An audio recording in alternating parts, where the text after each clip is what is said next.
Apprendre l'hypnose, c'est aussi aller explorer la dissociation. Alors la dissociation, elle n'est pas forcément pathologique, c'est quelque chose de très simple aussi. C'est notamment quand vous êtes absorbé dans un bon livre, un bon film, une musique qui vous fait bouger. Et ben, c'est une forme de dissociation parce que vous êtes à la fois là et en même temps ailleurs. L'hypnose, c'est quoi? C'est de pouvoir justement aller accéder à cet ailleurs, rendre accessible cet espace-là, afin de pouvoir justement, quand il y a trop de pensées là ou trop de tension dans le corps, permettre que ça fasse un peu de place pour qu'il y ait autre chose qui puisse se passer.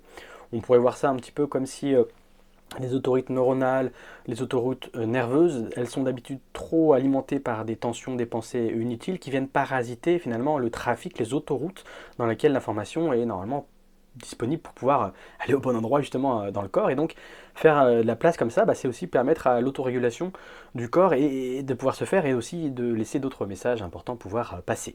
Ça c'est une première chose. Puis deuxièmement, on parle aussi d'automatisme involontaire. Ça veut dire que justement au niveau du système nerveux, on va observer une dissociation parce qu'il se passe quelque chose qui, malgré ma volonté en tout cas, se déroule à travers moi. Et nous, ça nous donne un reflet pour les hypnothérapeutes de voir que l'information, elle passe afin que l'inconscient est d'accord pour intégrer le nouveau message beaucoup plus pertinent et utile dans la vie de la personne.